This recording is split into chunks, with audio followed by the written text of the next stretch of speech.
ओम श्री गणेशाय नमः। प्रिय श्रोताओं, आप सभी भक्तों को कामिका एकादशी व्रत की ढेर सारी शुभकामनाएं।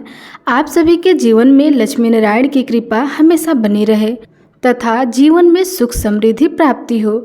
जो भी भक्त सच्ची श्रद्धा के साथ नियम और निष्ठा के साथ कामिका एकादशी का व्रत धारण करता है, व्रत के नियमों का पालन करता है, कथा श्रवण करता है, भगवान की आरती करता है, इससे व्यक्ति के सभी प्रकार के पाप और ताप नष्ट हो जाते हैं। यह व्रत सांसारिक बंधनों से छुटकारा पाने के लिए सबसे ज़्यादा सर्वश्रेष्ठ व्रत है।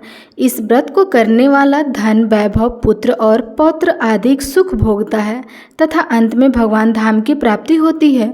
तो दोस्तों, आइए सुनते हैं कामिका एकादशी की व्रत कथा।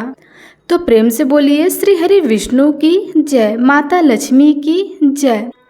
कथा के अनुसार युधिष्ठिर ने भगवान श्री कृष्ण से कहा कि हे भगवान, श्रवण मास के कृष्ण पक्ष की एकादशी का क्या नाम है और इसका क्या महात्म्य है, सो मुझसे कहने की आप कृपा करिए। भगवान श्री कृष्ण बोले कि हे युधिष्ठिर, मैं अपनी पापों से मुक्त होने वाले व्रत की कथा का वर्णन करता हूँ, जिसे पहले पहले ब्रह्मा जी ने अपने पुत्र नारद जी से कहा था। श्रवण मास के कृष्ण पक्ष की एकादशी का नाम कामिका एकादशी है, जिसका कि केवल महात्म्य सुनने वाले से वाजपेयी यज्ञ का फल प्राप्त होता है। उस दिन जो मनुष्य शंख, चक्र, गदाधारी एवं श्रीधर नामक विष्णु की पूजन करते हैं और भक्ति पूर्वक ध्यान करते हैं, उनके नैमिषारण्य में एवं पुष्कर तथा काशी में गंगा स्नान का जो फल होता है, उससे भी अधिक उत्तम फल की प्राप्ति होती है। जो फल इस प्रकार का है, जो सूर्य ग्रहण के अवसर पर कुरुक्षेत्र में स्नान एवं श्री केदारनाथ जी के दर्शन से भी होना कठिन है। व्यतिपात योग के गंडकी नदी में स्नान करने से एवं सिंहस्थ गुरु में श्री गोदावरी में स्नान करने से उस फल की प्राप्ति नहीं होती है, जो कि श्री कृष्ण चंद्र जी के पूजन द्वारा प्राप्त हो जाता है। कामिका एकादशी का व्रत रखना और समुद्र प्रयत्न भूमि का दान करना, दोनों का फल एक समान है। श्रवण मास में भगवान श्रीधर के पूजन करने से गंधर्व देव, उर्वर और पतंग इत्यादि की भी पूजा योग्य होते हैं। अस्तु जो पाप पंख में लिप्त एवं असार रूपी संसार में फंसे हुए हैं, इस प्रकार के मनुष्यों को स्वयं उद्धार के निमित्त कामना एकादशी के दिन अनेकों प्रयत्न पूर्वक व्रत करके श्री भगवान का भक्ति पूर्वक पूजन करना चाहिए। इससे उत्तम पाप मुक्त होने का अन्य कोई व्रत नहीं है। अध्यात्म विद्या जिसको ज्ञात है, जिसको मनुष्य फल की प्राप्ति होती है एवं उस फल की प्राप्ति मनुष्य को कामिका एकादशी का व्रत करके रात्रि में जागरण करने से होता है। कामिका एकादशी के व्रत का ही प्रभाव है जो योगियों ने मुक्ति प्राप्त की है।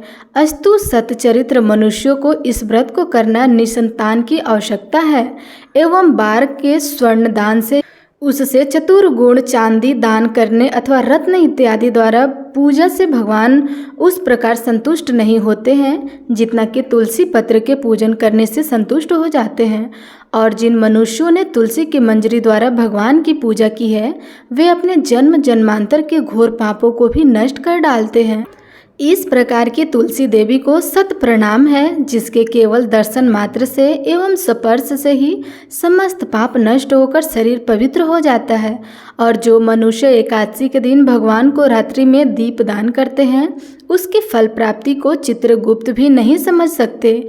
उस दिन जो मनुष्य रात्रि प्रयत्न भगवान की प्रतिमा के सम्मुख दीप को जलाया करते हैं, उसके पितर लोगों को अमृत प्राप्त होता है। घृत एवं तिल के तेल से दीपक जलाने वाले को कामिका एकादशी के प्रभाव द्वारा स्वर्ग लोक की प्राप्ति होती है। इसलिए इस प्रकार के पाप नाशनी कामिका नामक एकादशी का व्रत हर मनुष्य को करना उचित होता है। उसके प्रभाव से अनेकों प्रकार की हत्याएं अर्थात ब्रह्म हत्या, भ्रूण हत्या आदि के जो महान पातक हैं, वे शीघ्र छूट जाते हैं और विष्णु लोक की प्राप्ति होती है। कथा के अनुसार एक गांव में एक वीर क्षत्रिय रहता था। एक दिन किसी कारणवश उसकी ब्राह्मण से हाथापाई हो गई और ब्राह्मण की मृत्यु हो गई। अपने हाथे मारे गए ब्राह्मण की क्रिया उस क्षत्रिय ने करनी चाहिए, परंतु पंडितों ने उसे क्रिया में शामिल होने से मना कर दिया। ब्राह्मणों ने बताया कि तुम पर ब्रह्म हत्या का दोष है, पहले प्रायश्चित करो, इस पाप से मुक्त हो जाओ, तब हम तुम्हारे घर भोजन करेंगे। इस पर क्षत्रिय ने पूछा, इस पाप से मुक्त होने का क्या उपाय है? तब ब्राह्मणों ने बताया कि श्रावण मास के कृष्ण पक्ष की एकादशी को भक्ति भाव से भगवान श्रीधर का व्रत एवं पूजन करके ब्राह्मणों को भोजन करा के सदन शरण के साथ आशीर्वाद प्राप्त करने से इस पाप से मुक्ति मिलेगी। पंडितों के बताए हुए तरीकों पर व्रत कराने वाली रात में भगवान श्रीधर ने क्षत्रियों को दर्शन देकर कहा कि तुम्हें ब्रह्म हत्या के पापों से मुक्ति मिल गई है। इस व्रत के करने से ब्रह्म हत्या आदि के सभी पाप नष्ट हो जाते हैं और यह लोक में सुख भोगकर प्राणी अंत में विष्णु लोक को जाते हैं। इस कामिका एकादशी के महात्म्य के श्रवण व पठन से मनुष्य स्वर्ग लोक को प्राप्त करते हैं। तो प्रेम से बोलिए भगवान श्री हरि विष्णु की जय, माता लक्ष्मी की जय।